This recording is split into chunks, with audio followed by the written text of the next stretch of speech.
Assalamualaikum. Kali ini saya akan membahas tentang pneumatik. Pneumatik ya, itu adalah sebuah struktur yang dibilang bisa mirip dengan tenda karena menggunakan sebuah membran atau lapisan yang tipis ya, yang bisa dikembangkan, di stretch gitu. Dan struktur ini bisa dibilang menggunakan tali juga, kabel juga, tapi dengan cara yang berbeda. Jadi kalau bicaranya tenda, tenda tadi itu di stretch, ditarik sedemikian rupa sehingga bisa membuat dia meregang dan pada akhirnya mempunyai permukaan seperti ini. Tapi untuk pneumatik ya, untuk pneumatik sendiri dia beda. Pneumatik dia tidak di stretch oleh sebuah sistem tiang dan kabel ya. Kalau tenda kan ada kabel, ada tiangnya, ada masnya. Tapi kalau pneumatik itu adalah sebuah struktur di mana si membran itu tertarik karena adanya udara yang menekan. Jadi seperti kalau kalian ke taman air ya, di situ biasanya ada balon-balon yang berjejer seperti ini ya. Nah, seperti ini. Nah, ini kan dia diisi udara gitu ya. Agar dia bisa mengembang, dia kan diisi udara. Makanya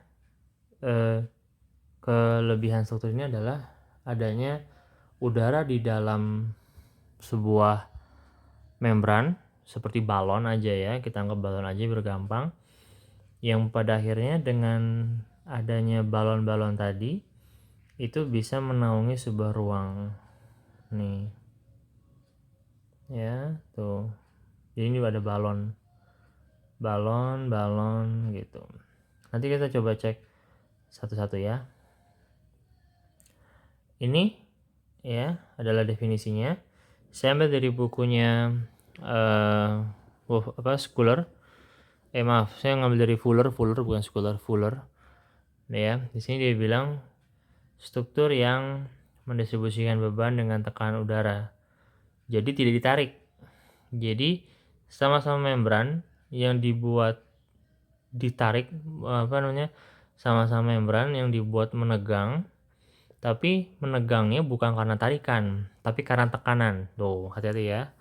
Kalau tenda itu adalah struktur yang ditarik sehingga menegang, tapi membran di pneumatik itu struktur yang ditekan ya, ditekan.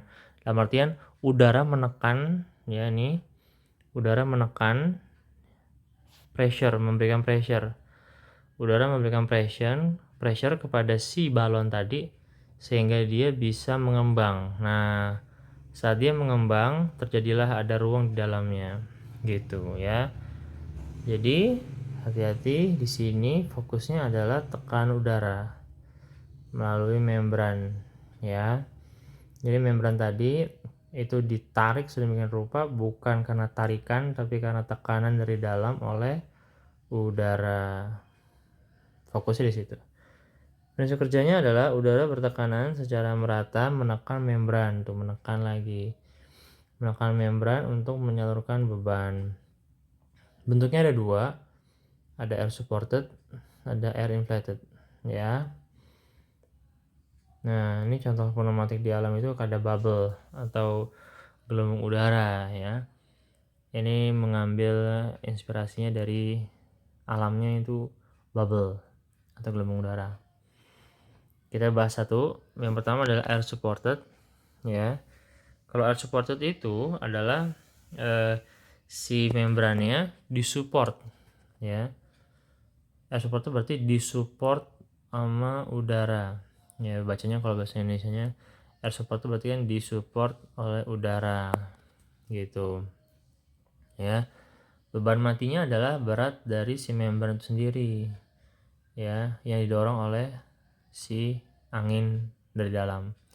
Beban hidupnya ya ada salju, angin, gempa. Tapi kalau gempa nggak begitu kerasa, yang sangat terasa itu adalah saat terjadi angin atau salju ya.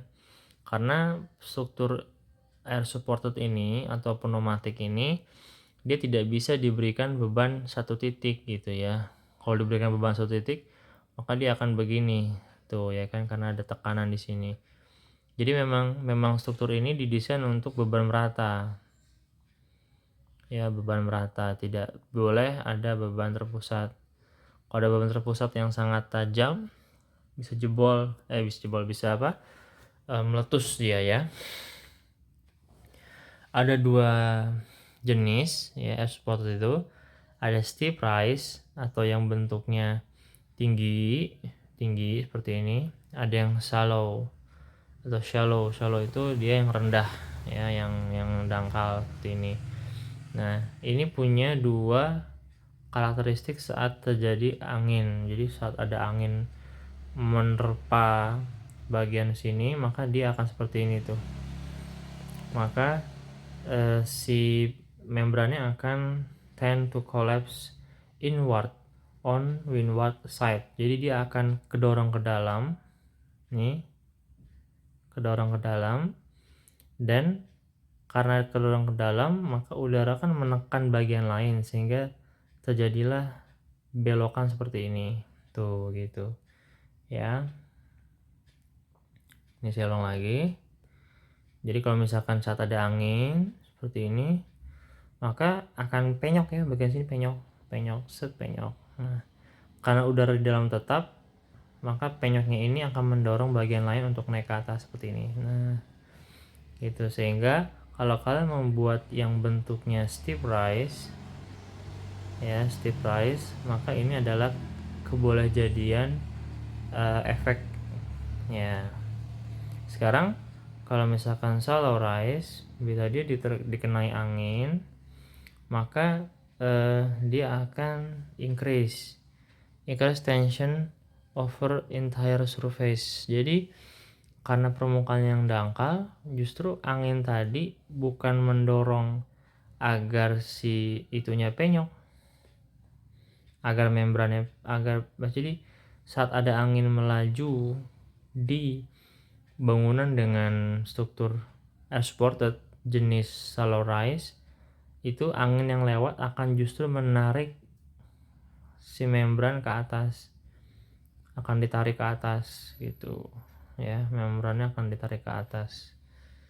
Jadi angin tadi menarik, bukan mendorong. Kalau ini kan dia mendorong ya, karena di sini ada efek positif, tapi kalau ini efeknya negatif gitu ya. Kayak kalian kalau misalkan nonton film-film, atap rumah itu karena dia tidak terlalu tinggi, saat ada tornado maka atap tadi akan keangkat dulu baru jatuh, tidak langsung jatuh ya, karena dia bentuknya shallow rise atau rendah atau dangkal gitu ya.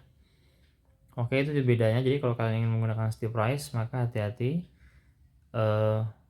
akan terjadi hal seperti ini.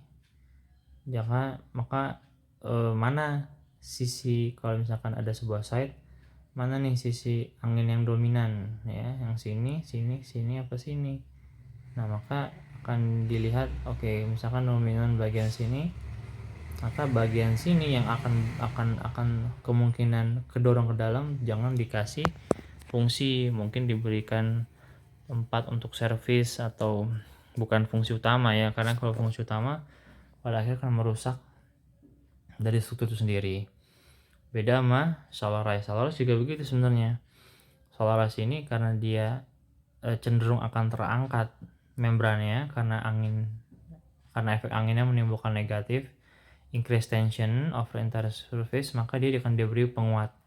Nanti kita akan lihat beberapa cara untuk memperkuat shallow rise ini gitu. Kalau steep rise nanti kita akan lihat ada cara untuk bisa memperkuatnya. Jadi 1 dan 2 ini punya cara masing-masing untuk memperkuat ya.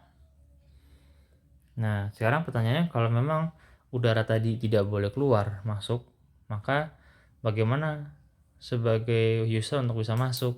Nah, solusinya ada 3 ya. Ada airlock, ada air curtain, ada revolving door gitu ya. Jadi yang pertama kayak airlock ini, kalau kalian tahu film SpongeBob ya, Sandy gitu ya. Jadi di sini ada sebuah ruangan dulu. Nih, gitu ya. Nih, udara di sini sekian gitu ya. Nah, orang ini akan kebuka, ini akan open, masuk. Saat di sini pintu akan ketutup lagi. Ini akan kebuka. Orang masuk. Ya. Lalu akan ketutup lagi. Lalu ini akan baru kebuka. Ini pintu yang kedua nih akan kebuka. Baru orang bisa masuk. Gitu. Jadi udara dalam sini tidak serta-merta langsung keluar, tapi dihambat oleh si airlocknya ini. Gitu. Airlock tuh bisa berupa ruang. Gitu loh. Ya semacam lobby lah gitu, lobby. Jadi kalian masuk dulu ya. Kalian masuk dulu ke sini. Pintunya tutup, baru pintunya kebuka, kalian bisa masuk. Jadi nggak langsung masuk, tiba-tiba langsung masuk ke sini, nggak ya. Lalu yang kedua ada air curtain. Kalau air curtain itu adalah kalau kalian masuk ke ke supermarket gitu ya, kan biasanya kalau di depan pintu tuh ada kayak kalian akan dihempas sama AC yang ke bawah gitu ya. Itu sebenarnya adalah cara untuk merotasi udara gitu. Jadi kalau ada pintu di sini, ada pintu, lalu di sini ada AC-nya, kan ada angin kan kencang banget pas kalian masuk gitu ya, gitu. Nah pas masuk itu adalah fungsinya, kan ada AC banyak di dalam ruangan, dia akan memutar AC tadi. Saat AC mau keluar, dia akan dihalangi oleh adanya angin yang kencang seperti ini. Pada akhirnya anginnya akan belok lagi ke dalam ruangan. Kalau ada beda tekanan, pengkor lagi, dihajar lagi sama aliran ke bawah si AC di depan pintunya, memutar terus. Nah ini mengakibatkan akhirnya mall bisa terus membuka pintunya tanpa harus kehilangan dingin di dalam ruangan. Namanya air curtain atau gorden udara atau tirai udara gitu ya.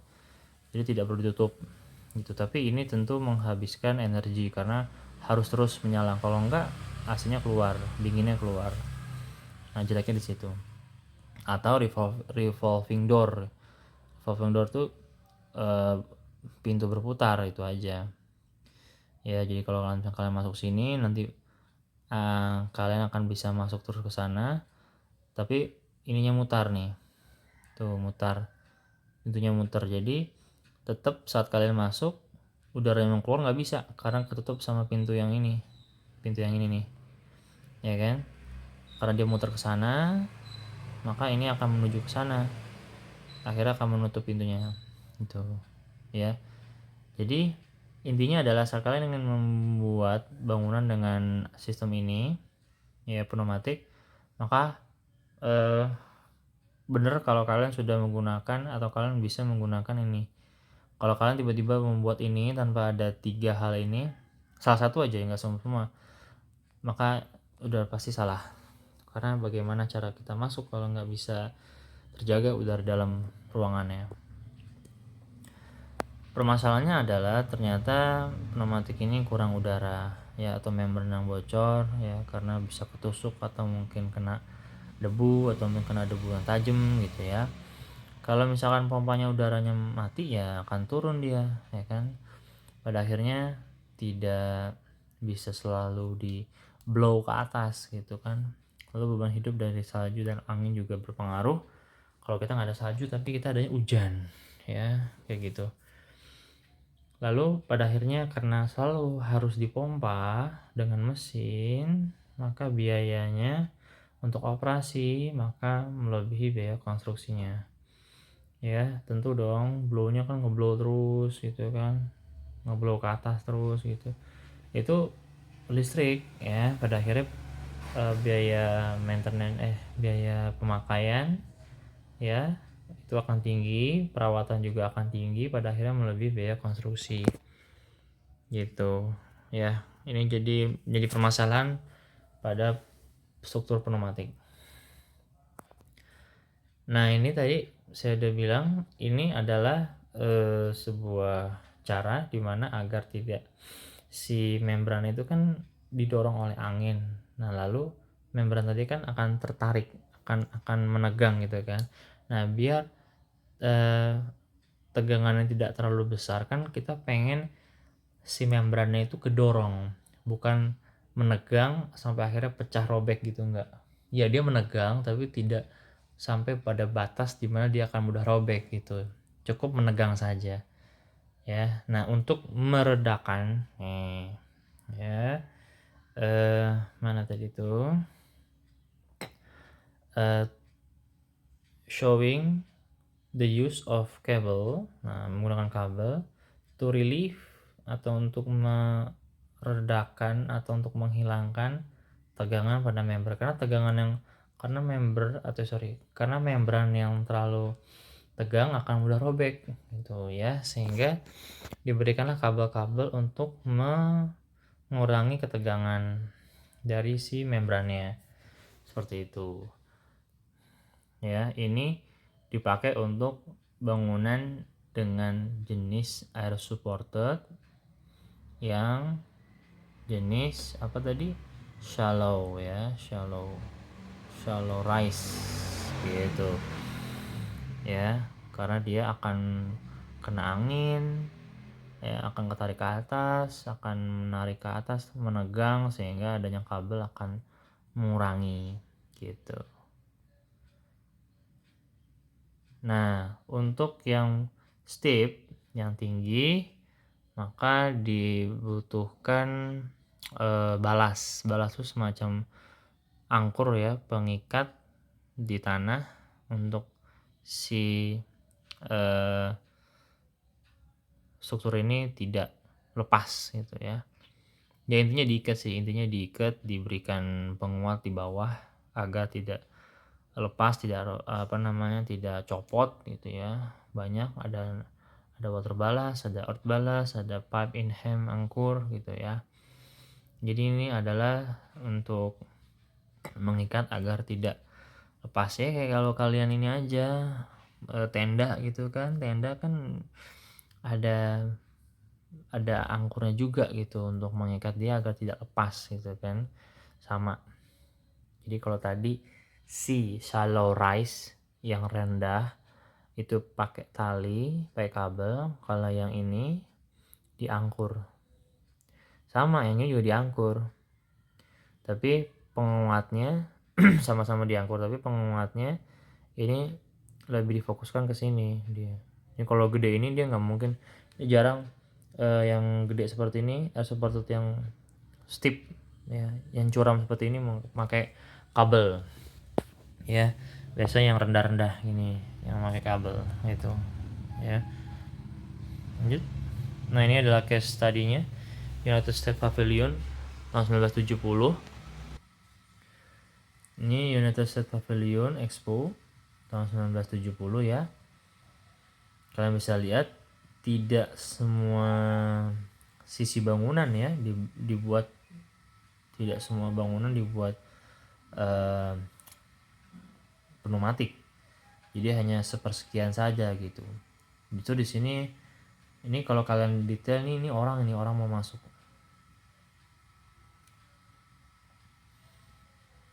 Ini orang mau masuk nih. Masuk ke lock, ke lobbynya. Itu ngantri kan satu-satu.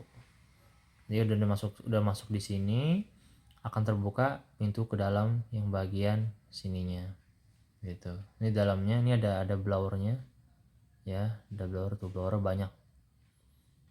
Dan ini setelah selesai acara dibongkar ya, karena kalau diterusin akan menyebabkan biaya yang lumayan banyak gitu ya, seperti itu.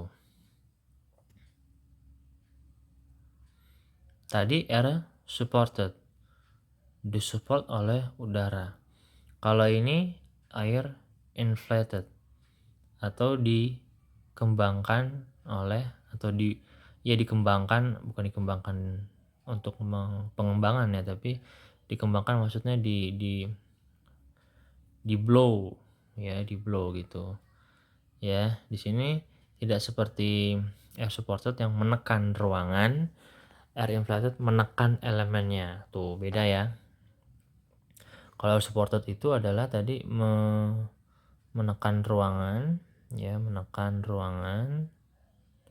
Tapi kalau inflated justru elemen dia membentuk kayak balok-balok gitu, yang balok-balok tadi harus diisi udara.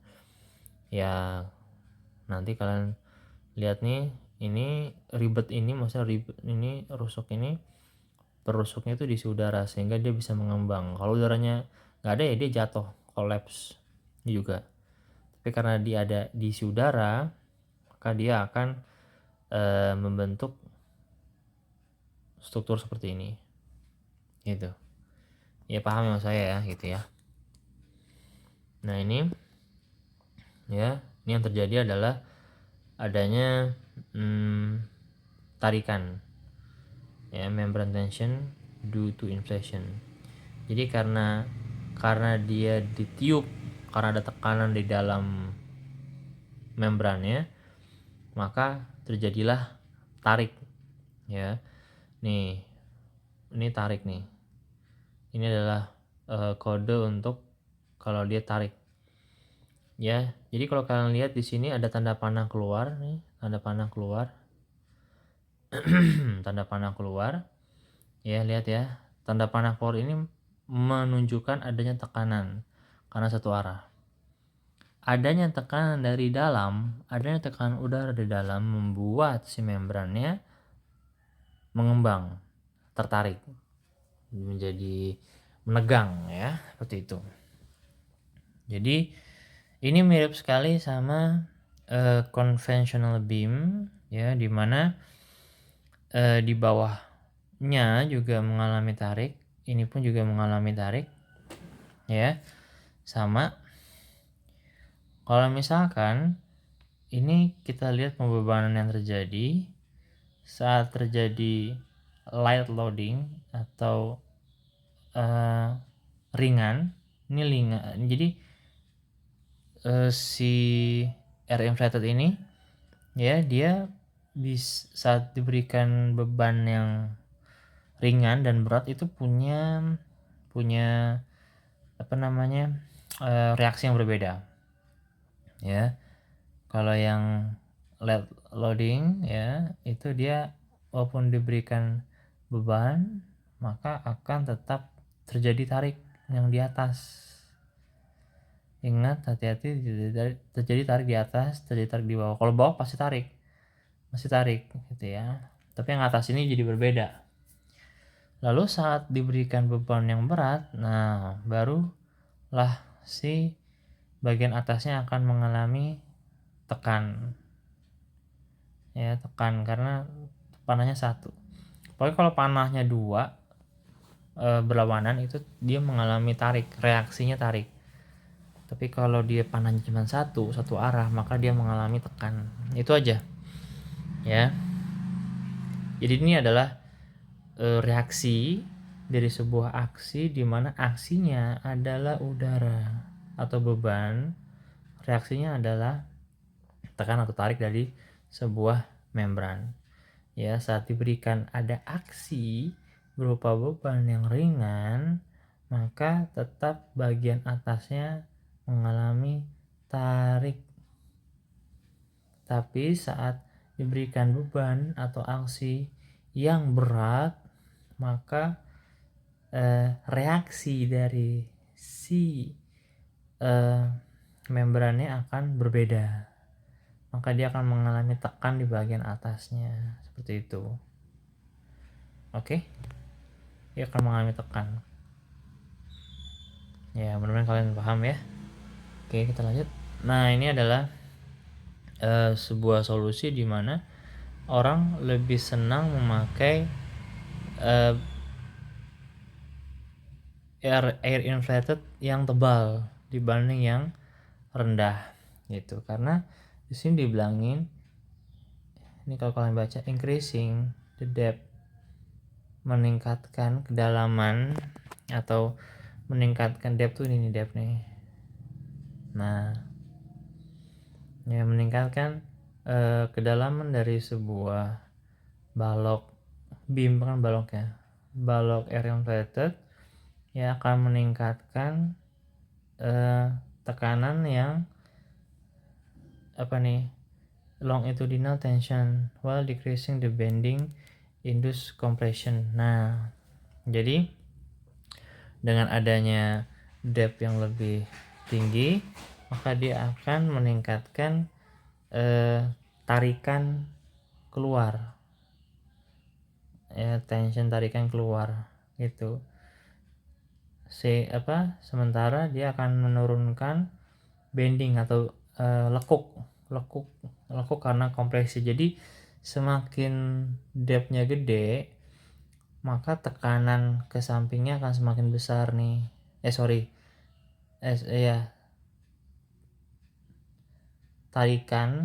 Tarikannya akan semakin besar. Nah, saat tarikannya besar, maka saat diberikan beban dia akan nggak apa-apa gitu. Sedangkan kalau misalkan depthnya kecil, ya, tekanan ke sampingnya rendah. Karena tekanan ke sampingnya rendah, maka akan lebih mudah untuk tekuk, ya, bending, buckling, ya. Membrane tension, ya, karena pressurization is much greater than compressive stress due to bending. Jadi karena karena tarikan dari si deep inflated ini lebih besar, maka tekanan dari beban tidak mempengaruhi bentuknya tetap. Jadi kita sebenarnya ingin mempertahankan bentuk dari si beamnya. Nah, gimana caranya? Ya kita besarkan depthnya. Kalau kita besarkan depthnya, maka akan terjadi tarikan. Nah, karena tarikan ke kanan dan ke kirinya kuat, atau tarikan ke kanan ke kirinya besar, maka beban yang menuju ke sini tidak akan mempengaruhi bentuknya. Dia akan tetap seperti ini, begitu. Ya sama lah kalau kayak balok gitu kan, semakin panjang maka harus semakin tebal, karena kalau semakin panjang tebal yang nggak ditambah, pada akhirnya akan mempengaruhi kekuatan gitu. Dia akan mudah untuk patah, geser, ya. Kalau ini buckling, ini kalau kalian baca, buckling occur when compression due to bending equal tension due to pressurization gitu. Jadi di sini adalah sebenarnya fokus pada bagaimana sebuah balok inflated itu mempertahankan bentuknya. Ya, tentu mempertahankan bentuk adalah dengan memperbesar kedalaman dari si beam itu sendiri. Kalau beamnya gede, maka tekanannya besar nih. Tarikannya besar. Karena tarikannya kuat, maka saat diberi beban, dia tidak akan apa-apa. Bentuknya tetap seperti ini. Tapi kalau dia kecil, maka saat diberikan beban yang sama, maka tekanan atau aksi pasti lebih besar dibanding reaksinya gitu. Ya, simpelnya kalau yang gede ini, yang atas, yang A ini yang B, yang A itu adalah tension lebih besar dibanding compression. Maksudnya reaksinya lebih besar dibandingkan aksinya. Reaksinya adalah si tarikan dari si membrannya. Aksinya adalah adanya beban, load. Kalau yang bawah, tension, tarikan tidak cukup kuat, maka tension lebih kecil dibanding compression. Maksudnya apa? Di sini reaksi atau tarikan dari si membran tidak cukup kuat untuk mempertahankan bentuk seperti ininya. Ya, maka dia lebih kecil dibanding aksi. Maksudnya aksinya lebih kuat gitu sehingga bentuknya berubah.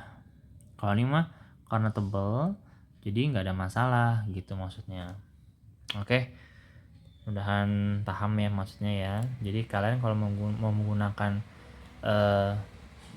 struktur ini, maka harus membuat yang besar, tidak bisa yang kecil gitu.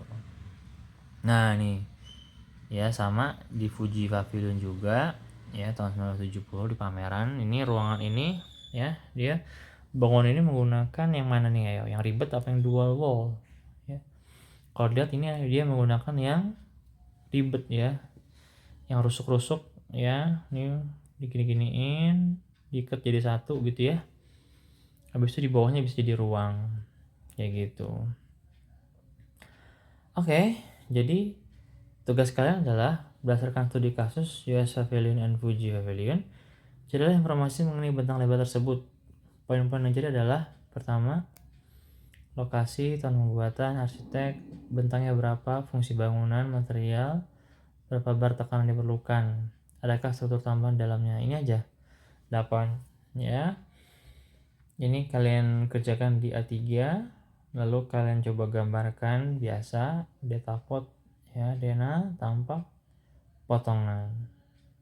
Oke. Atau kalian mau coba tidak bangunan ini boleh, tidak masalah selama dia menggunakan struktur pneumatik ya. Jadi mungkin sekedar review ya, struktur pneumatik itu ada yang air supported, ada yang air inflated. Air supported itu ada dua, ada yang steep, ada yang curam, ada yang shallow. Air inflated itu ada yang bentuknya ribbed atau rusuk-rusuk, atau yang bentuknya dual wall ya. Kalau air supported ini dia adalah ruangan yang disupport, kalau inflated ini adalah elemen bangunan yang disupport ya, jadi beda situ. Oke, jadi ini adalah untuk tugasnya Dena tampak potongan. Untuk minggu ini tidak ada quiz ya, jadi langsung kalian bicaranya bangunan tersebut ya, lokasi, tahun pembuatan, arsitek, bentang, fungsi bangunan, material, berapa bar, dan adakah struktur tambahan dalamnya. Boleh pakai US atau Fuji atau pakai bangunan lain. Oke, sekian dari saya. Assalamualaikum warahmatullahi wabarakatuh.